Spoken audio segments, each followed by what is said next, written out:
What's up Flamers, what's up teman-teman T4C. Selamat hari Sabtu, bersyukur banget hari ini kita bisa sama-sama kembali beribadah. Walaupun kita belum bisa ketemu satu sama lain. Tapi hari ini aku mau ngajak teman-teman semua, kita mau tinggikan nama Yesus di tempat ini. Kita mau tinggikan nama yang paling dahsyat, nama yang paling berkuasa, nama di atas segala nama. Mari sama-sama kita mau tepuk tangan dong buat Tuhan kita.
Buat kembali merefleksikan kehidupan kita 1 minggu ke belakang.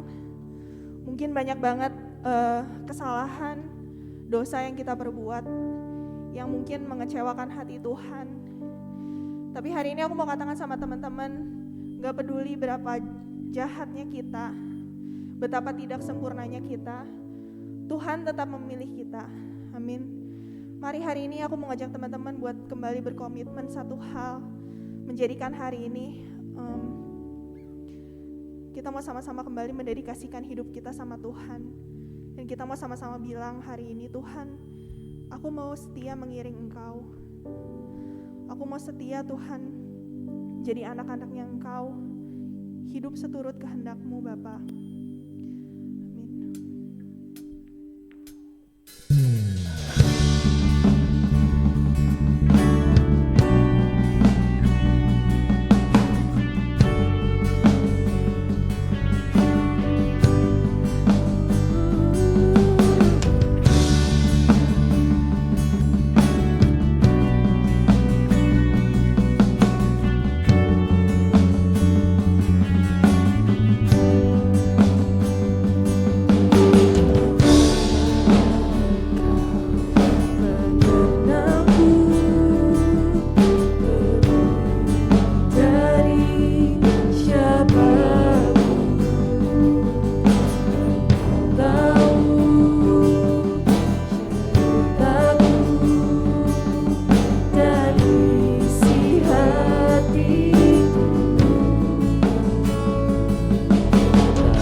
yang seperti Engkau.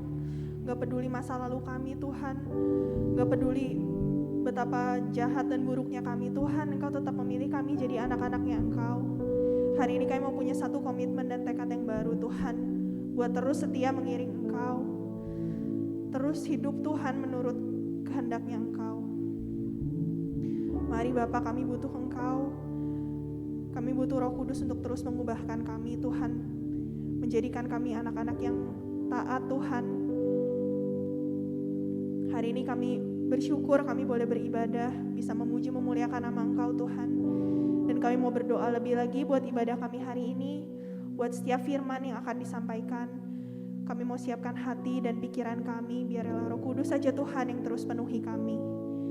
Sekali lagi kami bersyukur, berterima kasih Tuhan, hanya dalam nama Tuhan Yesus Kristus kami sudah berdoa dan mengucap syukur. Haleluya, amin.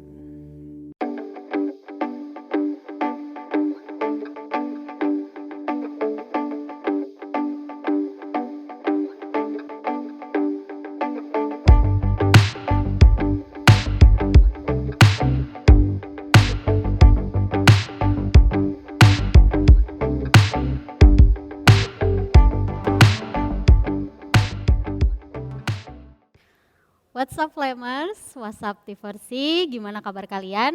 Nah, saya percaya kita semua tetap dalam perlindungan dan penyertaan Tuhan. Nah, sebelum kita dengar firman Tuhan, kita mau berdoa terlebih dahulu. Tuhan Yesus, kami sungguh mengucap syukur untuk segala berkat dan kemurahan Tuhan. Kami bersyukur jika sore hari ini juga Tuhan sudah mengumpulkan kami untuk beribadah bersama. Kami percaya bahwa kehadiran Tuhan nyata dalam setiap kehidupan kami, juga dalam ibadah sore kami hari ini.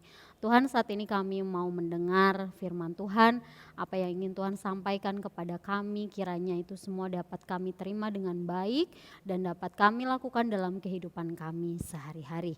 Dalam nama Tuhan Yesus kami siap mendengarkan firman Tuhan. Haleluya, amin.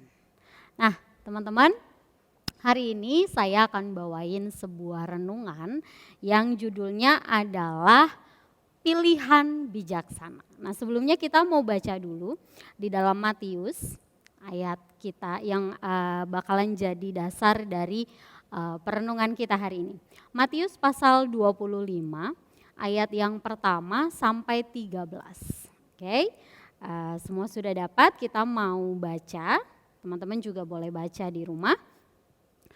Sekali lagi Matius pasal 25 ayat 1 sampai 13. Judul perikopnya adalah gadis-gadis yang bijaksana dan gadis-gadis yang bodoh. Pada waktu itu hal kerajaan sorga seumpama 10 gadis yang mengambil pelitanya dan pergi menyongsong mempelai laki-laki. 5 di antaranya bodoh dan 5 bijaksana. Gadis yang bodoh itu membawa pelitanya tetapi tidak membawa minyak. Sedangkan gadis-gadis yang bijaksana itu membawa pelitanya dan juga minyak dalam buli-buli mereka. Tetapi karena mempelai itu lama tidak datang-datang juga, mengantuklah mereka semua lalu tertidur. Waktu tengah malam terdengarlah suara orang berseru, "Mempelai datang, songsonglah dia." Gadis-gadis itu pun bangun semuanya lalu membereskan pelita mereka. Gadis-gadis yang bodoh berkata kepada gadis-gadis yang bijaksana, "Berikan kami sedikit dari minyakmu itu, sebab pelita kami hampir padam." Tetapi jawab gadis-gadis yang bijaksana itu, "Tidak, nanti tidak cukup untuk kami dan juga untuk kamu. Lebih baik kamu pergi kepada penjual minyak dan beli di situ."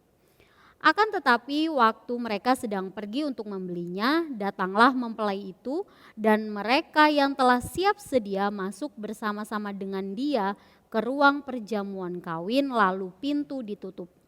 Kemudian datang juga gadis-gadis yang lain dan berkata, "Tuan, Tuan, bukakanlah kami pintu." Tetapi ia menjawab, "Aku berkata kepadamu, sesungguhnya aku tidak mengenal kamu. Karena itu berjaga-jagalah sebab kamu tidak tahu akan hari manapun akan saatnya." Nah teman-teman, di dalam ayat yang sudah kita baca tadi di Matius 25 itu satu perikop 25 ini ada 3, maksud saya satu pasal ini ada beberapa perikop. Nah, isinya adalah semua tentang perumpamaan. Nah, Matius 25 ini adalah khotbah yang disampaikan sama Yesus. Dia kasih 3 perumpamaan di sana dan yang kita baca tadi adalah perumpamaan yang pertama. Nah, khotbah ini adalah khotbah perpisahan karena letaknya juga di akhir ya di Matius 25. Nah, di situ Yesus mendekati waktu-waktu terakhir Yesus ada di dunia dan dia sampaikan tentang perumpamaan ini. Yesus sengaja nyampein dalam bentuk perumpamaan. Supaya apa? Supaya gampang dimengerti orang-orang pada saat itu dan juga kita pada saat sekarang ini. Maknanya mungkin ceritanya sudah lama, tetapi maknanya bisa kita ambil, kita terapkan sampai sekarang. Nah, di dalam Matius 25 pasal yang pertama yang udah kita baca tadi, disampaikan bahwa Yesus punya satu tujuan di sana. Dia pengen orang-orang percaya pada saat itu bersungguh-sungguh mempersiapkan diri dalam menghadapi kedatangan Yesus yang kedua. Nah, untuk menyampaikan itu disampaikanlah tentang perumpamaan ini tadi, yaitu tentang gadis bodoh. Ada 5 gadis yang bodoh dan 5 gadis yang bijaksana. Nah, teman-teman, dari perumpamaan ini kita mau belajar 2 tipe orang. Dari sini kita mau lihat ada 2 tipe orang yang biasanya kita temui dalam kehidupan sehari-hari. Nah, yang pertama udah jelas adalah orang-orang yang bodoh. Digambarin kalau di sini Tuhan Yesus gambarin dia seperti gadis-gadis yang bodoh. Nah, di cerita yang kita baca tadi ada juga mempelai laki-laki. Nah, mempelai laki-laki yang dimaksudkan di ayat yang kita baca itu adalah Kristus, itu adalah Yesus. Nah, gadis-gadis pengiring atau gadis-gadis yang membawa pelita itu adalah orang-orang percaya. Nah, gadis-gadis ini punya sifat yang beda. 5 diantaranya bodoh dan 5 diantaranya bijaksana. Nah, kenapa mereka disebut gadis yang bodoh? Di sini Tuhan Yesus ngejelasin bahwa mereka disebut yang gadis yang bodoh karena mereka cuma bawa pelita, tapi mereka nggak bawa cadangan minyak. Jadi pada saat mereka sudah lama banget nunggu, mungkin dari sore sampai tengah malam, pelita mereka, kalau teman-teman tahu pelita itu sejenis lampu gitu ya, lampu yang pakai minyak. Ya, pasti coba search aja di Google itu pasti ada. Nah, lampu itu kehabisan minyak, pelitanya kehabisan minyak. Padahal waktunya mempelai laki-laki datang mereka nggak tahu kapan gitu. Dan orang yang disebut bodoh adalah orang yang cuma bawa pelita doang, tapi mereka nggak bawa cadangan minyak. Nah, Tuhan Yesus bilang ini adalah orang-orang yang bodoh. Tuhan Yesus pakai istilah gadis bodoh yang tidak membawa minyak ini, Tuhan Yesus pengen sampaikan bahwa orang-orang yang seperti ini adalah orang-orang yang dalam hidup mereka itu nggak punya pertimbangan atau mereka itu tidak memperhitungkan dengan baik masa depan mereka gimana, hari-hari ke depan mereka seperti apa. Mereka nggak mikir jauh ke depan itu bagaimana. Nah, orang-orang dengan yang digolongkan menjadi orang-orang yang bodoh ini, mereka itu cuma fokus sama apa yang terlihat dari luar. Mungkin mereka pakai baju yang bagus, jelas. Karena ini adalah acara pernikahan, pasti mereka pakai kain yang bagus, berpenampilan yang baik. Mereka mungkin hanya berpikir apa yang kelihatan dari luar. Tetapi apa yang di dalam mereka tidak persiapkan. Nah, Tuhan Yesus pengen bilang itu. Orang-orang yang disebut bodoh adalah orang-orang yang seperti itu. Orang yang cuman kalau ke gereja, mereka cuman persiapin aku hari ini pakai baju apa. Rambut aku dicatok enggak ya? Atau dilurusin atau di curly. Kira-kira aku pakai lensa mata yang warna apa nih, matching enggak sama bajunya gitu ya. Atau aku pakai tas yang mana. Jadi mereka hanya pusing dengan penampilan luar. Atau kalau yang cowok-cowok mungkin prepare, oh hari ini tuh ada gebetan aku datang ke gereja, aduh aku harus pakai baju bagus nih gitu ya. Mereka hanya berpikir apa yang kelihatan dari luar. Tetapi orang-orang yang seperti ini disebut Yesus sebagai orang-orang yang bodoh. Karena mereka tidak mempersiapkan apa yang di dalam diri mereka. Padahal pada saat ke gereja seharusnya kita tidak hanya berfokus pada apa yang terlihat dari luar. Memang benar kita harus berpenampilan dengan baik, kita harus pakai baju yang bersih, kita harus pakai pakaian yang baik sebagai tanda penghormatan kita kepada Allah kita.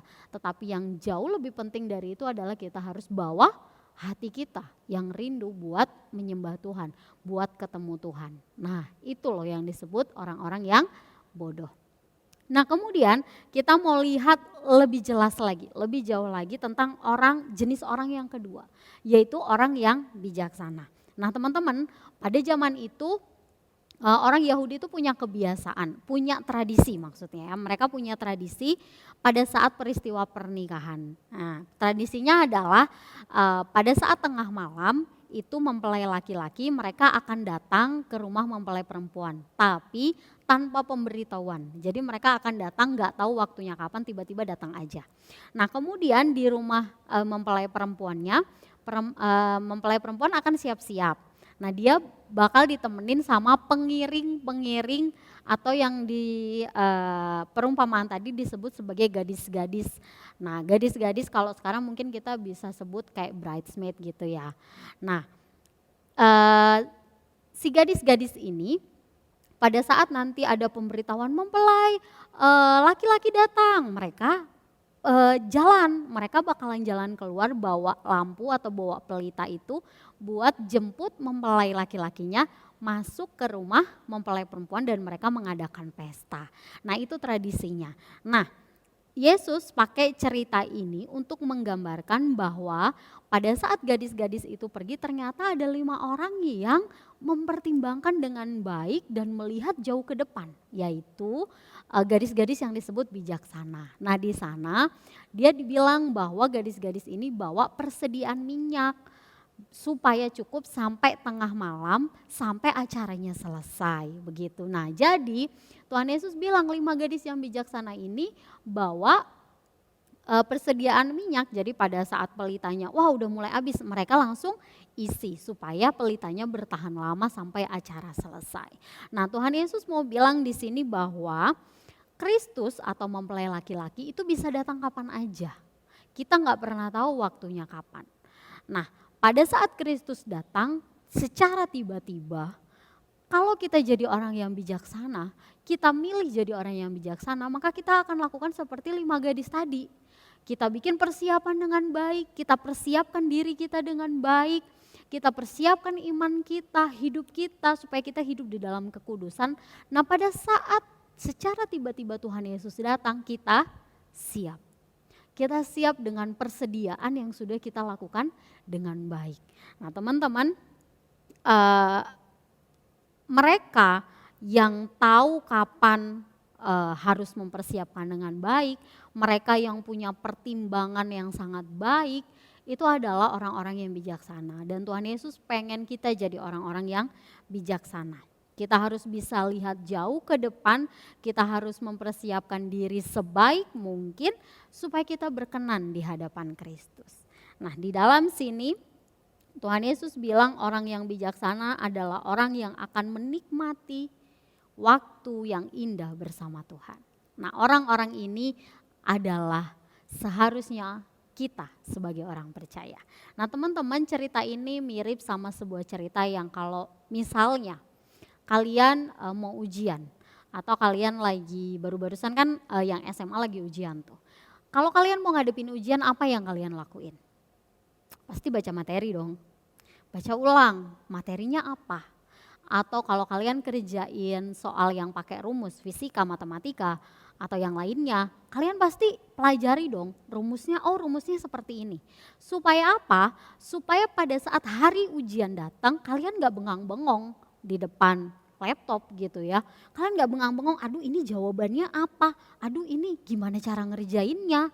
Nah, orang-orang yang disebut bijaksana adalah orang-orang yang prepare dari hari-hari sebelumnya, ya kan? Sebelum ujian datang, belajar dulu, pelajari dulu rumusnya dengan baik. Setelah itu, pas hari ujian datang, kalian bisa kerjakan yang terbaik. Kalian bisa dapat nilai yang terbaik. Nah, teman-teman, sekali lagi, perumpamaan ini mungkin sudah lama. Perumpamaan ini ditulis ribuan tahun yang lalu. Tapi makna dari perumpamaan yang Tuhan Yesus sampaikan buat kita itu masih bisa kita terapkan dalam kehidupan kita sekarang. Kita selalu punya pilihan, kita mau jadi orang yang bijaksana atau jadi orang yang bodoh. Kalau kita mempersiapkan hidup kita dengan baik, kalau kita mempersiapkan iman kita dengan baik setiap hari, maka percayalah bahwa kita adalah orang-orang yang bijaksana. Kalian sudah memilih pilihan yang bijaksana. Kalau setiap hari kalian berusaha membangun hubungan pribadi sama Tuhan, kalau setiap hari kalian berusaha untuk membangun iman kalian terus bertumbuh di dalam Tuhan, itu artinya kalian sudah memilih pilihan yang bijaksana. Karena kalian mengejar sesuatu yang jauh ke depan. Kalian melihat jauh ke depan. Kita nggak pernah tahu sampai kapan kita hidup di dunia ini, atau kapan kita bakalan tutup usia. Bisa aja besok, atau lusa, atau minggu depan. Kita nggak pernah tahu. Kita juga nggak pernah tahu kapan Tuhan Yesus datang. Bisa minggu depan, atau 2 minggu lagi, atau kapanpun itu, bisa aja nanti malam. Kita nggak tahu. Yang harus kita lakukan adalah kita harus memilih jadi orang bijaksana. Kita persiapkan dengan baik iman kita, kehidupan kita supaya tetap kudus sesuai sama kehendak Tuhan. Jadi saat nanti waktunya tiba, kapanpun itu nggak masalah buat kita karena kita sudah siap. Sekali lagi teman-teman, lewat perumpamaan yang Yesus sampaikan, Tuhan Yesus pengen kita jadi orang percaya yang bijaksana, yaitu orang yang selalu berjaga-jaga, orang yang menanti-nantikan Tuhan dengan waspada. Artinya dengan mempersiapkan diri dengan baik. Gimana caranya? Kita jaga hidup kita jaga iman kita di hadapan Tuhan, supaya kita tetap kudus dan berkenan di hadapan Tuhan. Sehingga kapanpun waktunya itu nggak masalah buat kita. Kapanpun waktunya kita menghadap Tuhan atau Tuhan menjemput kita, kita sudah siap. Demikian firman Tuhan hari ini. Mari kita berdoa. Tuhan Yesus, Bapa yang baik, kami sungguh bersyukur untuk pesan firman Tuhan yang datang kepada setiap kami, yang mengingatkan kami bahwa kami harus menjadi orang percaya yang bijaksana.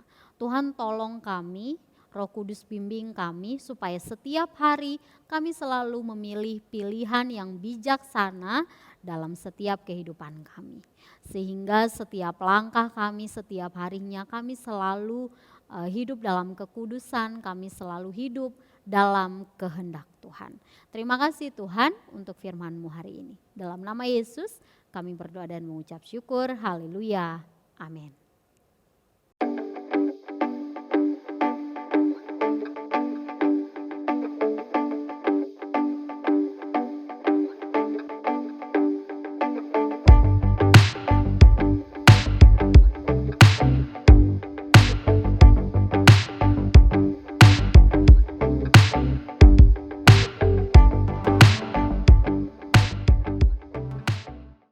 Anda telah selesai mengikuti ibadah online Gereja Rehobot. Jangan lupa untuk like dan subscribe, dan ketuk lonceng untuk notifikasi pemberitahuan info-info berikutnya. Tuhan Yesus memberkati.